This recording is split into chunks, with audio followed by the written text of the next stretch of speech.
জামাতের কোনো নেতা তাকে মারবে, আজকে রাত্রে ক্রস ফায়ার দিবে, ওদেরকে কি করে পূর্বেই ধরে না রেখা দেয়, হয়তো পুলিশ লাইনের ভিতরে আর নয়তো এসপি অফিসে। জামাতের যত নেতা আছে, বিএনপির যত নেতা আছে যাদেরকে ক্রস ফায়ার দেখানো হয়েছে, এদেরকে মারার সিস্টেম কি ছিল? আগে আইনা রাখতো। এরপরে অস্ত্র উদ্ধার করবে বললে লোকটারে নিয়ে যায় ওই পার্টি বিছায়, ওই র্যাব যে কিছু কিছু বক্তব্য দেয় না, প্রথমে সন্ত্রাসীরা আমাদেরকে গুলি করে, আমরা পাল্টা গুলি চালাই। সন্ত্রাসীরা এতটাই অদক্ষ, এরা ওনাদেরকে গুলি করলে লাগে না, আর ওনারা এতটাই দক্ষ, ওনাদের গুলি টার্গেটে লেগে যায়। চোখ বেঁধে পিছনে হ্যান্ডকাপ লাগে, তারপর মনে করেন কয় দৌড় দে, বাঁচতে চাইলে দৌড় দে, এরপরে গুলি করে। কিছু লোক থাকে সামনে, কিছু লোক পিছনে, কিছু লোক মিডিলে, সে কোনো দিকে যাওয়ার কোনো সুযোগ নাই, হ্যান্ডকাপ লাগানো। গুলি করে মাইরা দেখায় যে ওই কি তারা মানে ডাকাতি করবে বা সন্ত্রাসী কর্মকাণ্ড করবে, এই উদ্দেশ্যে তারা বসছিল। এগুলো নাটক। মোমবাতি কিনে আনে, তাস কিনে আনে, সিগারেট বিড়ি খাইয়া ফালায় ওরা নিজেরা, নাটক তৈরি করে একই কথা বারবার মিডিয়াতে বলে। এইগুলোর বিরুদ্ধে যখন কথা বলি, স্যার একজন নিরীহ মানুষকে কেন মারবেন, তো তারা ইস্যু খুঁজে। এত বেশি মানে চালাক, এ তো আমাদের পক্ষের না।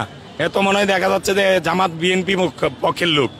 তো দেখা যাচ্ছে যে আমার বাবার মুক্তিযোদ্ধা সার্টিফিকেটের গেজেট বল, এই মর্মে আমার বিরুদ্ধে ইলিগেশন দাঁড় করাইছে, আমার বিরুদ্ধে মামলা হয়েছে। স্বাভাবিক মামলা হয়েছে, আমাকে সাময়িক বরখাস্ত করা হয়েছে। আমি জানতে চাইছি, আমি তো রাষ্ট্রের এমন কোনো ক্ষতি করি নাই যেটা জনগণের ক্ষতি হবে, আমাকে সাময়িক বরখাস্ত করতে হবে। স্যার, আমি রানিং চাকরিতে থাকি, আমার মামলা আমি পরিচালনা করি, আমি চাকরিতে থাকি, কয় না থাকা যাবে না। আমি মোহাম্মদ সোহেল রানা, আমার মাতৃ ইউনিট কুমিল্লা, বান্দরবান জেলা, আমার হোম ডিস্ট্রিক্ট কুমিল্লাতে। আমি 2014 সালে বাংলাদেশ পুলিশে যোগদান করি। পুলিশের নিয়ম কানুন সকল কিছু মান্য তো আমি বাংলাদেশ পুলিশে যোগদান করি। আমাকে 2017 থেকে 2022 সাল পর্যন্ত সাময়িক বরখাস্ত রাখছে, এবং 22 সালে একাধারে আমাদের প্রায় 15 থেকে 2000 পুলিশ সদস্যকে চাকরিচ্যুত করে দেয় বিভিন্ন কারণে। পুলিশের ইস্যুটা বিভিন্ন কারণে, যেমন ফেসবুকে কমেন্ট করছে জাতির পিতা কি শেখ মুজিব নাকি ইব্রাহিম আলাইহিস সালাম। আমরা সবাই জানি আমাদের মুসলমান জাতির পিতা ইব্রাহিম আলাইহিস সালাম, এবং আমাদের সকল জাতির সকল মানুষের পিতা হলো আদম আলাইহিস সালাম। এটা আওয়ামী লীগ যারা করে আমাদের, এরা এটা মানে না। সো কমেন্ট করছে পুলিশ সদস্য যে আমাদের জাতির পিতা শেখ মুজিব না, আমাদের জাতির পিতা ইব্রাহিম, এই কারণে চাকরি গেছে। টিপ কাণ্ডে নাজমুল তারেক, হ্যাঁ সে দাঁড়িয়ে আছে, টুপি আছে, লতা সমাদ্দার ম্যাডাম, উনি তার বিরুদ্ধে মিথ্যা অভিযোগ দিচ্ছে, ওনার চাকরি নাই। এরপরে ফেসবুকের ভিতর ডিআইজি সাহেব, ওই আমাদের সাবেক কি বলবো সন্ত্রাসী বেনজির, জঙ্গি আল কায়দার শীর্ষ কমান্ডার, এই বেনজির যখন বলছে, পোস্ট করছে পুলিশকে প্রতি বছরে হার্ড ট্রেনিং দিতে হবে প্রতি 6 মাস পর পর।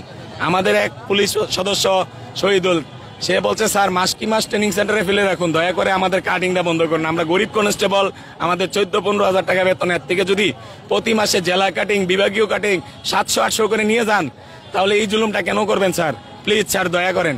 এই কথা বলাতে তারে অধ্যাদেশে পালাইয়া মাত্র 7 দিনের ভিতর চাকরিচ্যুত করে দেয়। বিপদগামী বলতে আমরা দেশপ্রেমিক পুলিশ সদস্য, আমরা সুশৃঙ্খল, আমরা সংবিধানকে মান্য তো। এই দেশের যারা দেশ পরিচালনা করে তাদের সবাইকে আমরা অনার করি।